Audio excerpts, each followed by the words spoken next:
ছোট ভাই আমার, বোন আমার, প্রতিজ্ঞা করো, বাপ মরবে, মা মরবে, ভূমিকম্প হবে, সিডর হবে, এই পৃথিবী লন্ড ভন্ড হয়ে যাবে, বেঁচে আছি মানি ফজরের 2 পড়তেই হবে। বেঁচে আছি মানে জোহর, আসর, মাগরিব, ইশা পড়তেই হবে। একটু আগে সিগারেট খেয়েছি, একটু পরে আযান হয়েছে, নামাজ পড়তে হবে। একটু আগে পর্নোগ্রাফি, উলঙ্গ সিনেমা দেখেছি, একটু পরে আযান হয়েছে, নামাজ পড়তেই হবে। ঘুমের মধ্যে কাপড় চোপড় নষ্ট হয়েছে, মা জানে, বাপ জানে, ভাবি জানে, বোন জানে, সবাই জানে। এখন গোসল করলে সবাই বুঝবে কেন গোসল করছো। সবাই বুঝলে বুঝুক, না বুঝলে নাই। আর বুঝলেই কি না বুঝলেই কি, আমার কাপড় নষ্ট হয়েছে, গোসল আমার ফরজ হয়েছে, আমি গোসল করবো, নামাজ পড়বো।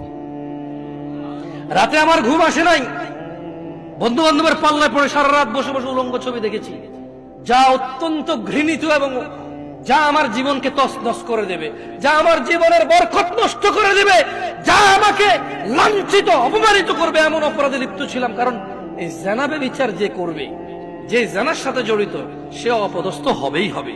আপনি আখিরাতে তার আছেই।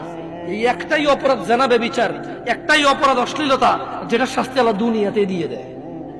কোথায় দেয়? আখিরাতে তো আছেই। সারা রাত উলঙ্গ ছবি দেখেছ, দেখে নিজের জামা কাপড় নষ্ট করেছ, অপবিত্র করেছ নিজেকে, অসুবিধা নাই।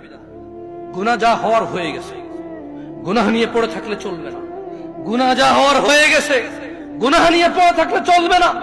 যাও গোসল করো, ফজরে আযান হয়েছে, সালাতে যাও, 2 রাকাত সুন্নত পড়ে আল্লাহর কাছে ক্ষমা চাও, 2 রাকাত ফরজ পড়ে আল্লাহর কাছে ক্ষমা চাও। আর দেখবা না, প্রতিজ্ঞা করো। আবার দেখে ফেলেছো, অসুবিধা নাই, জোহরে আযান হয়েছে, যাও মসজিদে, যাও গোসল করে 2 রাকাত নামাজ পড়ো, আল্লাহর কাছে ক্ষমা চাও, প্রতিজ্ঞা করো, আর দেখবা না। আবার দেখে ফেলেছো, অসুবিধা নাই, পরের ওয়াক্ত আযান হয়েছে, যাও মসজিদে যাও। কারণ মনে রাখবা, সকল অপরাধ গুনাহ নামাজ যদি ছুটে যায়, কুফরিয়া শিরকি হয়ে যাবে, ছাড়া যাবে না নামাজ। আমি কি বুঝাইতে পেরেছি? তোমরা কি, আমি যে জন্য আসছি, আমি কি তোমাদেরকে কোনো মেসেজ দিতে পারছি? পারছি তো? তাহলে এবার আমি বিদায় নেই। জাযাকুমুল্লাহ খায়র ওয়া আহসানাল জাযা। ওয়াসসালামু আলাইকুম ওয়া রাহমাতুল্লাহি ওয়া বারাকাতুহু।